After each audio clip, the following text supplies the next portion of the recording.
안녕하세요. 보일대금입니다.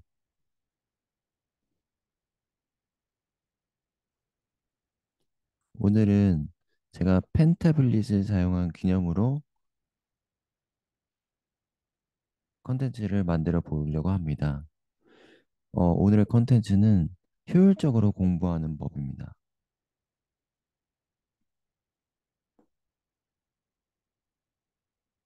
근데 너가 뭐라고 이런 거를 말하냐? 네 뭐됨? 이렇게 될 수 있으니까 저에 대해서 양력을 소개시켜 드리면 저는 고등학교 때 그래도 공부를 잘하는 편이었어요. 전교 등수에 10등 안으로는 다 들어갔고 반등수에서 1, 2등을 했으니까. 그리고 중학교 때 동창회 장상을 받았죠. 동창회 장상은 3등한테 줍니다. 전교 3등. 네. 그리고 고등학교 때는 남자 1등. 남녀공학이었는데 저희 학교가 저희 최초로 평준화되면서 최초로 7명이 서울대에 갔거든요. 저는 서울대에 가진 않았지만 어, 남자 1등이었습니다. 고등학교 때. 네. 그래서 일단은 이 정도의 양력을 설명을 드리고 근데 제가 어 별명이 있었어요. 람보르기니. 람보르기니라는 별명이 공부하는 습관에서 나왔는데 람보가 연비가 엄청 안 좋잖아요. 저는 공부를 누구보다 이런 생각을 했지만 대한민국 누구보다 열심히 했다고 저 혼자 자부는 했는데 연비가 안 좋았어요.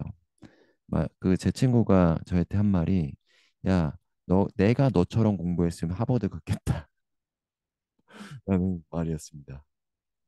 네, 그만큼 열심히 공부했는데 저는 일단 머리가 좋은 편이 아니었기 때문에 책상에 오래 앉아 있는 게 제가 할 수 있는 최상의 효율적인 생존하는 방법이었는데 근데 이게 너무 효율이 없어서 저 나름대로 이제 고민을 하다가 저 나름의 그런 노하우들을 조금 발견을 한 거죠. 첫 번째, 노하우를 풀어보겠습니다. 작은 램프를 이용해라. 제가 최면에 관심이 많은 거 다들 아시죠? 이 모든 인생은 최면이다라고 생각하거든요.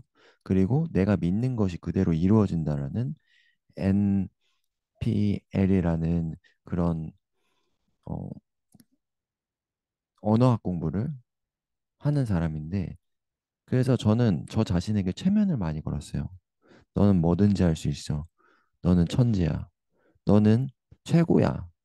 너는 다 할 수 있어. 내가 원하는 거 다 만들 수 있어. 넌 서영고 갈 수 있어. 너는 전교 1등 할 수 있어. 이걸 매번 최면을 걸고 다녔어요. 그래서 쉽게 최면을 걸리게 하는 방법이었는데 작은 램프였습니다. 책상에 작은 램프를 놓고서 뇌를 작은 램프가 켜지면은 공부하는 모드로 바꾼 거죠. 공부 모드로. 근데 최면할 때 우리가 라이터 같은 거, 촛불 같은 거 쓰잖아요. 이런 것들을 쓰는 이유가 있어요. 뇌를 시각화해서 최면을 시각화해서 뇌를 빠르게 이 모드를 변경시키고 최면이 들어가는 것을 빠르게 할 수 있게 시각화를 하는 거거든요. 이 불빛 같은 게 엄청 거기에서 좋습니다. 그래서 라이터뿐만 아니라 공부할 때 자기 램프를 켜고 끄므로써 끄면은 아 쉬는 시간이구나. 짝 키면은 지금은 공부할 시간이구나. 이런 식으로 작은 램프로 저 스스로 최면을 많이 걸었어요. 그래서 이거를 한두 번 하다 보면은 앉아서 공부하는 것을 습관화 시킬 수 있거든요. 그러면 하기 싫어도 하고 싶어도 그냥 앉으면 그냥 하는 거야. 김연아가 그랬잖아요.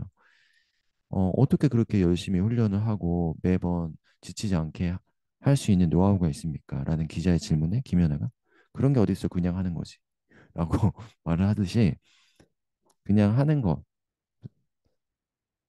말이 쉽지 힘들잖아요. 이거를 그냥 프로그래밍해서 최면을 걸어서 그냥 램프 키면 하는 거다.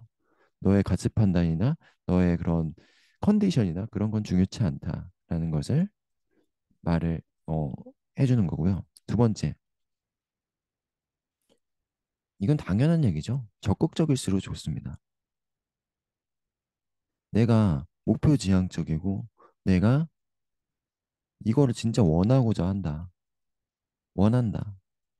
할 때 더 효율이 좋은 건 당연한 지사죠. 효율 100. 저는 예를 들어 갖고 조종사가 되고 싶었죠. 조종사가 되고 싶었는데 이게 뭐 법률도 알아야 되고 뭐 기술도 알아야 되고 뭐 프로그램 어떻게 돼 있는 거 기계도 알아야 되고 엄청 많아요. 그리고 조종법도 알아야 되고 내가 왜 이 법을 알아야 돼? 나는 조종사인데 내가 변호사인가? 라고 생각했는데 이런 걸 다 알아야 되는데 너무 많거든요. 법이 엄청 두꺼워요. 이런 책을. 근데도 했다는 거. 왜? 내가 하고 싶었으니까. 내가 하고 싶고 악마에게 영혼을 팔아서라도 되고 싶었으니까. 그리고 나는 프로페셔널한 조종사가 되고 싶었으니까. 그러면 다 알아야지. 이런 것이 있기 때문에 적극적으로 임했고, 어, 이런 것 때문에 좀 더 효율적으로 인간 이상의 효율을 냈던 거죠. 당연한 겁니다. 그리고 반복이 공부가 아니에요. 잘 공부 못하는 사람들 보면은 책상에 앉아 있어갖고 했던 거 또 읽고 또 읽고 또 읽고 이거를 그냥 씹어 먹고 막 하는 사람이 있거든요. 이건 비효율적이야. 메타인지라는 게 있어요. 메타인지는 어떻게 하냐면 먼저 이게 실험을 하는데 한 사람 두 사람을 가지고서 뭐 지하철역 이름을 쫙 알려줍니다. 근데 이 사람은 몇 개 어, 다 외우라고 해. 1분 동안. 그리고서 이 사람한테 물어보는 거야. A라는 사람도. 지금 몇 개 외울 수 있을 것 같아요? 그리고 B한테 지금 외우라고 하는 게 아니라 1분 동안에 당신이 지하철역 몇 개 외울 수 있어요? 몇 개 외울 수 있어요? 둘 중에 하면은 이 사람은 10개를 외울 수 있대. 1분 동안에 30개를 외울 수 있대. 이렇게 말을 한 거야. 근데 이 10개, 30개를 했을 때 30개가 메타인지가 높은 게 아니라 이 30개가 아니라 진짜로 1분 동안 읽어봤을 때 이 사람은 9개를 이제 외웠고 이 사람도 8개, 9개를 똑같이 외웠다고 생각해봐요. 그러면 이 사람이 더 메타인지가 높은 거야. 왜냐면 너 자신을 알라. 자기 자신을 아는 사람이 메타인지가 높은 거거든요. 오차율이 이거는 9하고 10하고 비교했을 때 1밖에 차이 안 나는데 이 사람은 진짜 자기를 너무 과대평가하는 거지. 즉 메타인지가 낮다. 자기 자신을 잘 모른다라는 거거든요. 이 사람이 더 똑똑할 수가 있어. 더 많이 외울 수가 있는데 메타인지는 이 사람이 더 높다는 거죠. 근데 메타인지가 내 자신을 알라. 내가 아는 거, 내가 모르는 거를 잘 아는 사람이 공부를 잘한다고.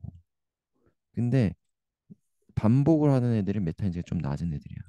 왜냐면 지가 아는 걸 계속 외우고 있어. 그러니까 수학의 정석 풀 때 수학의 정석에서 첫째 창 확률과 통계만 주구장창 하는 애들이 있어. 왜냐면 그걸 아니까 공부하기가 수월하거든. 모르는 거에 대한 고통을 지고 싶지 않은 거야. 그래서 자기가 아는 그런 것들을 반복을 해갖고 그것만 아는 것만 엄청 반복하는 애들이 있거든요. 그럼 공부 못 한다고. 메타인지는 아는 애들은 아는 건 공부 안 해요. 자기가 모르는 것만 공부합니다. 그래서 적극적으로 메타인지를 활용하고 자신의 목표 지향적인 사람이 공부를 더 잘한다. 그리고 효율적으로 한다. 그리고 세 번째, What am I learn? What I'm learning. 내가 뭘 공부하는지 아는 애들. 그런 애들이 더 공부를 잘한다. 무언가 몸에서 하는 일을 잘 기억하는 거야. 그냥 내가 그냥 반복적으로 아까랑 좀 일맥상통하는데 실제 이해를 하지 않고 외우기만 하는 애들이 있고 그냥 외우지 않고 이게 왜 그럴까라는 생각을 하면서 원리를 이해하는 애들이 있어. 근데 시간이 많이 걸리지. 그냥 외우는 것보다. 암기식 교육보다 더 오래 걸려.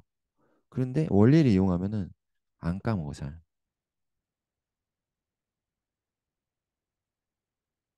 그러니까 이게 어떻게 되냐면은 숫자 같은 게 있어.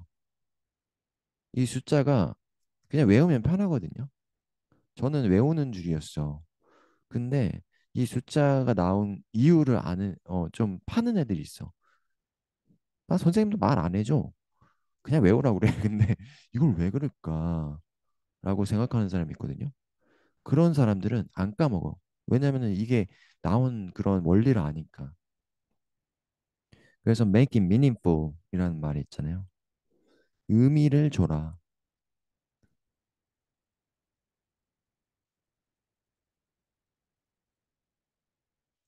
의미를 항상 만들어 갖고 외운 애들이 있어.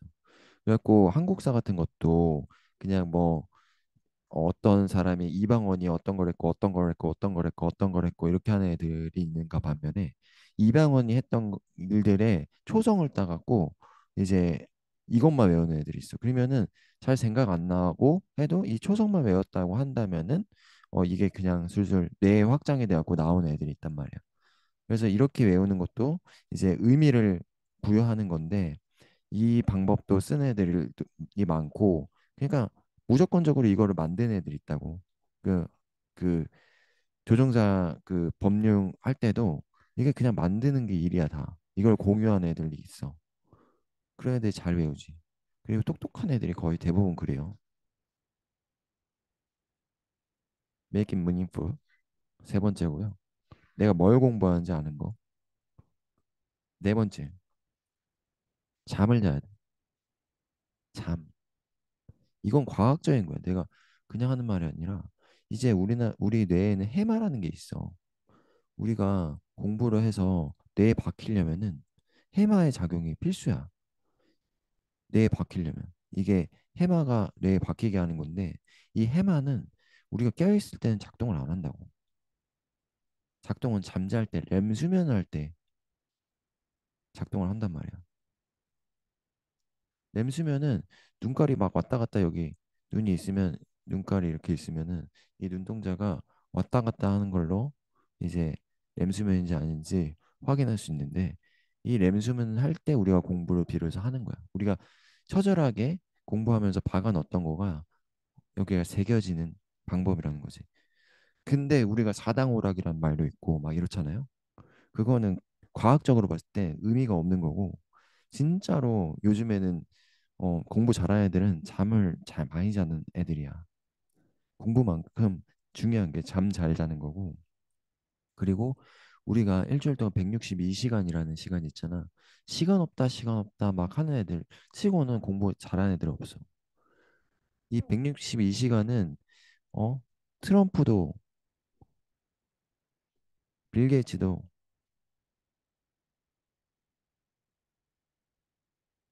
당신도 똑같아요.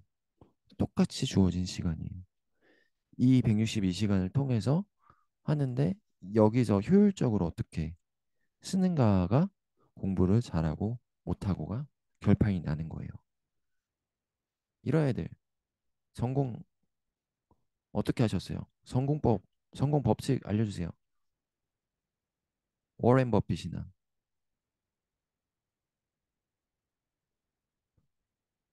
빌 게이츠나 그리고 마크 주크버거나 이런 애들이 항상 말하는 게 열정이거든요. 열정을 가지고 끊임없이 도전하면 결국 성공합니다. 근데 우리 현실적으로 대보자고. 얘네들은 똑똑한 애들이에요.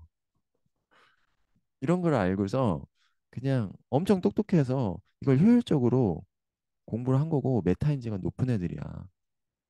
그렇기 때문에 안 되는 거 과감히 버리고 아 이거 되는 거는 파고 해서 결국에는 이렇게 성공을 했던 거야. 열정이라고 말할 수밖에 없어. 얘네들이 성공 법칙 알려주세요. 그러면은 제가 엄청나게 똑똑하기 때문입니다. 당신들하고 비교해 봤을 때 비교가 안 됩니다. 안 똑 멍청해서 성공 안 하는 겁니다. 이렇게 말하면 말이 안 되잖아. 이 열정이라고 말할 수밖에 없는데 현실적으로 똑똑해야 된다. 네, 다섯 번째죠. 똑똑해야 된다.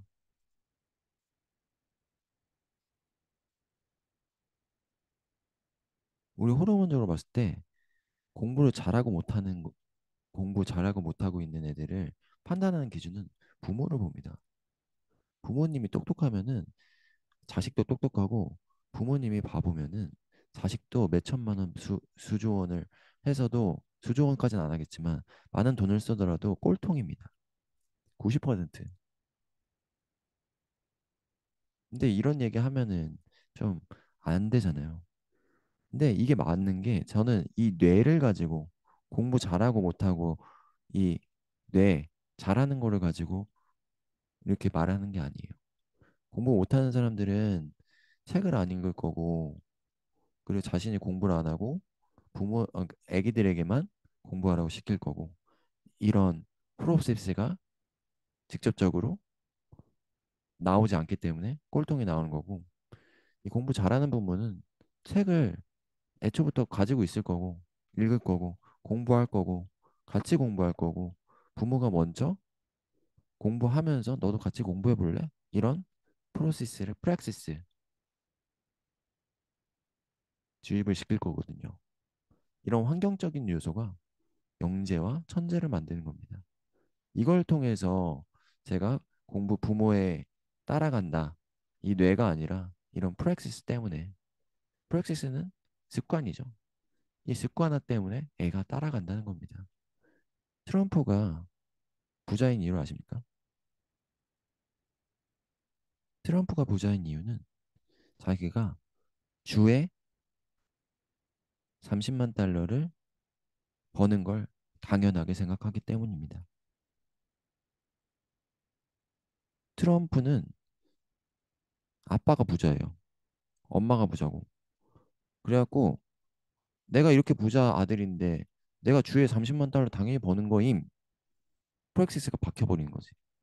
근데 거지 엄마, 거지 아빠가 있는 사람들은, 거기에 아들들은 주에 20만 원, 2만 원 받는 게 당연하다고 생각하고, 30만 달러는 그게 어떻게 가능해? 인간이 될 수가 없는데 난 불가능해. 라고 생각하기 쉽게 되는 거죠. 왜냐면은 주변 환경이 다 그게 불가능하게 느껴지니까. 그래서 금수저, 은수저 얘기가 나오는 게, 금수저들은 상대적으로 최면의 권리가 쉬워요. 내가 할 수 있고, 내가 이렇게 돈을 많이 벌 수 있고, 부자가 될 수 있다는 최면이 걸리기가 쉽습니다. 그러면 이 사람들은 그냥 끝까지 거지고 돈 못 벌어야 되고 이렇게 공부 못 해야 되고 이렇게 되나? 아니에요. 자신에게 최면을 걸고, 아까 전에 나는 할 수 있다. 나는 뭐든지 할 수 있는 사람이다. 내 인생은 내가 바꾼다. 라는 최면을 거는 사람이면은 할 수가 있는 거죠. 더 어렵지. 어려운데 이러한 섭리를 아는 사람들은 어려움을 극복할 수 있다. 이피션시, 이 효율, 공부 효율을 보면 여기 효율이고 시간이 있어요. 나 진짜 열심히 공부해야 돼. 나 하루에 12시간씩 공부할 거야. 이렇게 하는데 그래프를 보면 예상하시겠지만 시간이 갈수록 효율성이 떨어져요. 거의 없어지죠. 여기서는 12시간씩.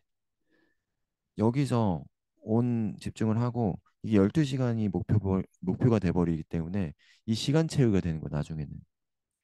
효율성이 떨어지는데, 진짜 잘 하려면은 이게 이 시간 싸움에서 벗어나야 돼. 이런 메커니즘에서 벗어나서, 아, 나는 30분 공부하고 10분, 5분 쉬고 1시간 공부하고 10분 쉬고. 왜냐면은 이렇게 효율성이 떨어지는 걸 이해하는 거지. 이런 자신만의 그 공부 습관을 길려야 돼. 심리학적으로 강화하려고 하는 거는 더 강해지는 방식이고, 강해지고, 그리고 하기 싫고, 그리고 약하고 덜하길 원하는 것들은 진짜 덜하게 되거든요. 심리학적으로. 그렇기 때문에 모든 사람이 다 그래요. 근데 똑똑한 사람들은 이렇게 공부하고 휴식을 꼭 가져요. 휴식할 걸 리체인지 하는 거야. 그래서 공부 잘하는 애들은 게임도 잘하고 뭐 놀기도 잘하고 축구도 잘하고 이런 애들이 있거든요. 그런 애들이 대부분이지. 그런 애들은 똑똑해서 그런 게 아니라 이런 섭리를 안 해야 돼. 공부를 열심히 해. 집중해. 나는 30분만 할 거야. 애초부터 30분만 하려고 해. 그리고 30분 딱 되면은 10분 동안 놉니다. 게임하고 그리고 축구하고 축구는 못하겠지. 근데 이렇게 하고 다시 10분 동안 하고 다시 돌아와. 백하는 능력이 잘한 애들이 공부를 잘한다. 제 친구 중에 이유석이라는 애가 있는데 대학교 친구예요. 얘는 진짜 많이 놀아. 미팅도 소개팅도 맨날 다녀고 그 의자 왕이었어. 여자를 너무 좋아해서. 근데 얘가 우리 대학교 차석으로 들어왔어. 공부 진짜 안 하는데. 근데 얘랑 같이 공부해봐갖고 알았어. 얘는 지금 대한항공 다니고 있거든요. 얘가 이렇게 하더라고. 30분 공부하고 10분 놀고 1시간 공부하고 10분 놀고 나랑 완전 반대였지. 그래서 진짜 공부 잘하는 애들은 이렇게 공부 머리가 좋구나. 공부 머리라고 하는 거죠. 라고 생각을 하였습니다. 그리고 마지막 지금 몇 번째인지 모르겠는데 여섯 번째겠죠? 마지막은 하버드 띵킹. 하버드 애들이 왜 공부를 잘하는지 여기서 나오거든요. 하버드 애들. 하버드 띵킹이라는 책도 있는데 꼭 읽어보세요. 하버드 띵킹을 한다 잘하는 애들은 이게 뭐냐면 자기 입으로 설명한다. 배우고 그렇구나. 보통 사람들은 책을 막 읽어. 그리고 이해했다 끝 덮다 덮어놨어요. 근데 잘하는 애들은 이걸 끝 읽고서 자기 걸로 써봐. 이렇게 써봐. 제가 공부 잘하는 사람들 진짜 많이 알거든요. 근데 진짜 달라요. 책을 읽고 지 언어로 쓰더라니까. 5개국어 하는 애가 있거든요. 이게 진짜 얘는 러시아어를 독학했어. 미친 애야. 근데 얘랑 같이 공부해 보니까 이렇게 하더라고. 책을 읽고서 자기 언어로 써. 이게 나는 몰랐거든요. 근데 이게 하버드 싱킹이야. 하버드 애들이 그렇게 하더라고. 얘는 설명을 하는 거야. 읽고서 토론을 하거든. 토론을 해갖고 이 이해한 거를 그대로 이제 되뇌이면서 자기 언어로 바꿔서 치환을 해요. 그리고 못하는 애들 보면은 꼭 수학 풀 때 센 수학, 정답지, 해설집 옆에다 끼고 하거든요. 진짜 반대되는 거. 공부 못하는 애들 특징. 해설집 갖다가 한 개 풀고 해설집 보고 한 개 풀고 해설집 보고 해설집 보는 거는 도움이 안 돼요. 틀리더라도 자기 스스로 띵킹해서 그거에 대한 메커니즘을 세우는 게 훨씬 더 공부가 잘 돼요. 해설지만 보면 그 문제는 풀 수 있겠지. 근데 좀 변형이 됐다가 안 되는 것들은 풀 수 없게 되는 애들이 많다고. 그리고 이게 기본적으로 이런 하버드 싱킹을 할 수 있는 거 팁을 알려드리면은 공부하고 어떻게 하냐 소리는 읽으세요. 읽은 거를 말을 자기 말로 풀어하고 말로 풀어서 설명을 해. 다른 애한테, 엄마한테. 아니면 유튜브에다가 올려. 나처럼. 저도 하버드 싱킹을 하는 거예요. 이게 제가 배우고 공부에 대해서 어떻게 공부해야 될지 공부했던 것들을 여기다가 풀면서 하버드 싱킹을 하듯이 이제 다른 사람한테 설명을 하고 말로 풀고 이런 걸 통해서 내 뇌에서는 재정립이 되고 내 지식으로 위즈덤화가 되는 거죠. 그냥 읽은 건 정보거든요. 근데 이 정보를 이 하버드 싱킹을 통해서 위즈덤화, 지혜로 바꿀 수가 있다는 겁니다. 우리가 필요한 건 이 지혜예요. 정보의 홍수 속에서 필요한 건 지혜입니다. 유튜브에서 수많은 정보들, 돈 버는 정보, 그리고 인생을 어떻게 살아야 되는 정보들이 많죠. 근데 그거는 지혜를 이길 수 없습니다. 저 같은 경우에는 이런 컨텐츠를 하지만 제가 나와서 제 예시를 들고 제 생각을 넣고 여기다가 정보를 통해서 지혜를 만들려고 노력을 하잖아요. 이게 하버드 싱킹입니다. 그렇게 해서 저도 제 맥락화가 되면서 제 지식으로 완전히 흡수가 되는 거예요. 이렇게 공부하는 법 6가지를 통해서 말씀을 드렸습니다. 인생은 공부의 연속이라고 생각합니다. 현명하게 공부하시고 또 현명하게 인생을 살아가는 여러분들이 되셨으면 좋겠습니다. 감사합니다.